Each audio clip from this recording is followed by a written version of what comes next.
because you're introverted, but because somewhere along the way you were taught that being seen meant being judged, and being judged meant being destroyed. So now you flinch at eye contact like it's a loaded weapon. It's rehearsing a simple hello 10 times in your head. It's walking into a room and immediately scanning for exits, emotional or physical. It's being alone and craving connection, but being with people and craving escape. Social anxiety isn't just being shy. It's not about hating people. It's about fearing that the world is a mirror, and the mirror is always cracked, always warped, always reflecting the worst version of you. You just slowly start deleting parts of yourself, your opinions, your presence, your voice, until you're just background noise in your own story. Most people won't even notice you're drowning. They don't see the panic flooding your chest when someone says your name out loud, because you've mastered the art of looking fine, but deep down, you're tired of replaying conversations, tired of shrinking to make others comfortable, tired of asking yourself if it's safe to just be. And tonight, you might just change the way you see yourself and the way you walk into a room. Let's cut to fantasy. This isn't some glitter-dusted YouTube pep talk that magically dissolves your anxiety in 10 minutes. Social anxiety doesn't vanish with a catchy quote or a viral reel. This isn't a spell. It's not magic. It's a warfare. And healing isn't an overnight miracle. It's a daily rebellion, a quiet, relentless reclaiming of the space that fear has been renting inside you for far too long. It's a process, one that takes time, patience, and a whole lot of self-compassion. You'll need to stop bullying yourself with your own thoughts. Stop talking to yourself like an enemy and start building your self-worth from the inside out. This isn't about no longer caring what others think. It's about caring more about how you treat yourself.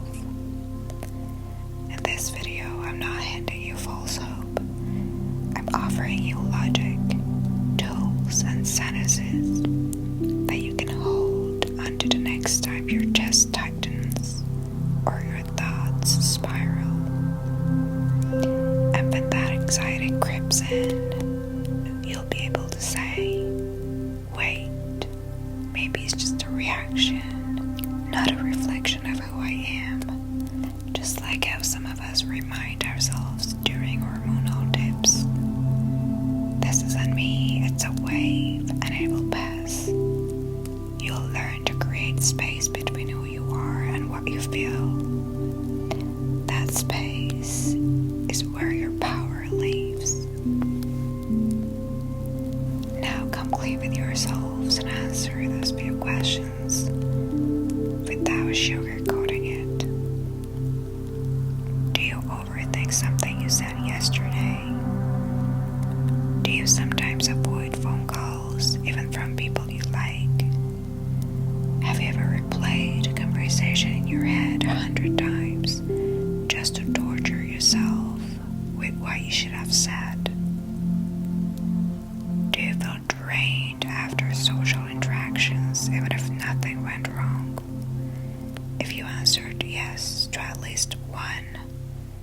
be dealing with hidden social anxiety, and it's time to stop pretending you're just awkward or introverted.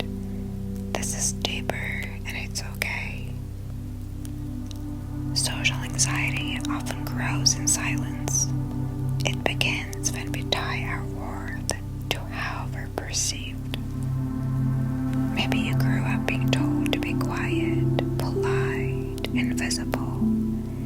Maybe you were mocked for being too much or too little. Maybe deep down you were still chasing the approval of someone who never saw you. Psychologically, it's often rooted in cognitive distortions, like mind reading, assuming others think badly of you, or catastrophizing, believing one small mistake means total humiliation. These are tricks of the anxious mind, not truths. Instead of asking yourself, what if they judge me? Ask, what if their judgment has nothing to do with me?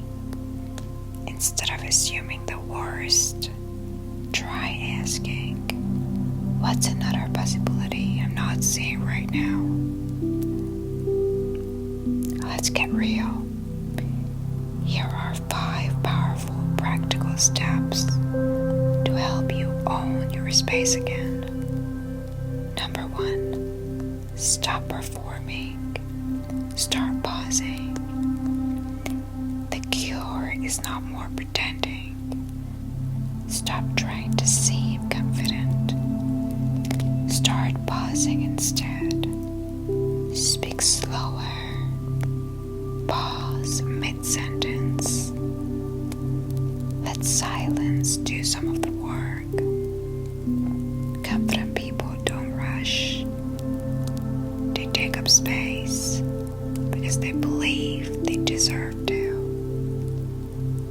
Number 2, stop narrating yourself as broken. Language matters. Don't say I have social anxiety like it's your last name. Say I'm healing from social anxiety. There's a difference.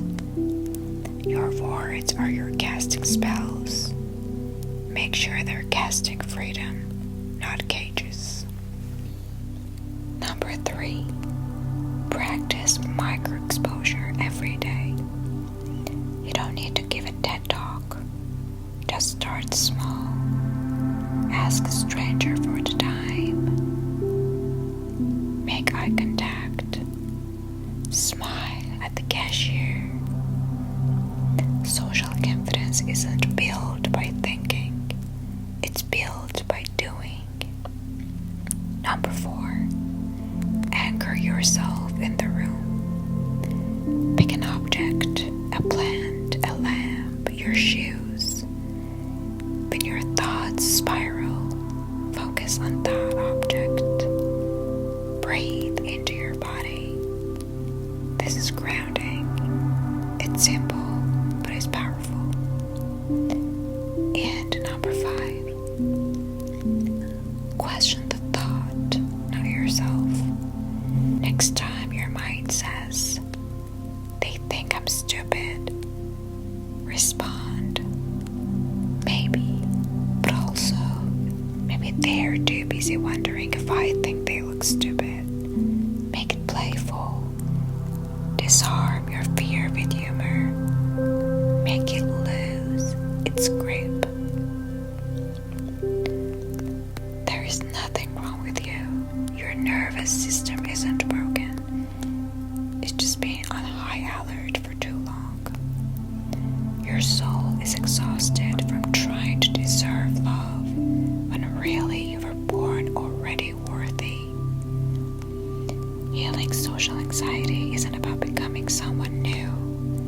It's about returning to the you that existed before the world made you feel like too much or not enough. Right now,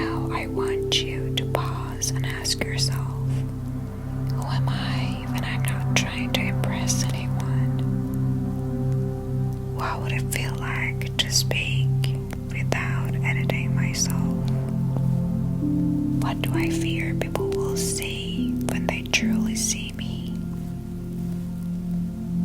If I wasn't afraid of being misunderstood, how would I act in this moment? Be still, let your answers rise, unfiltered. Don't clean them up. Write down your answers, not in your head, but on paper. Your healing lives in your awareness, and your peace lives in your truth. Because clarity is the first step to healing. And when you see yourself clearly, when you stop editing your truth just to be palatable, that's when things begin to change. Healing doesn't come from becoming someone better. It comes from finally allowing yourself to be you without an apology. Healing is a path, not a performance. Some days you'll feel like a social butterfly. Other days you'll retreat. Both are okay. Progress isn't linear. You're not lazy. You're not feared. You're not broken. You're human. But you will start to shift slowly, quietly, deeply. Here's a trick I use. When anxiety hits, I don't say, I'm scared. I say, my mind is scared, but my soul is calm. Or, this isn't me. This is a signal, a flare, not a failure.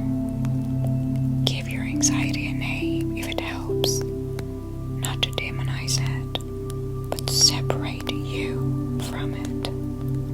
You don't need to be louder. You don't need to be cooler, funnier, or more likable. You just need to believe that your presence is not a disruption. It's a gift. So next time you enter a room, don't wonder if they'll accept you. Walk in knowing you accept yourself.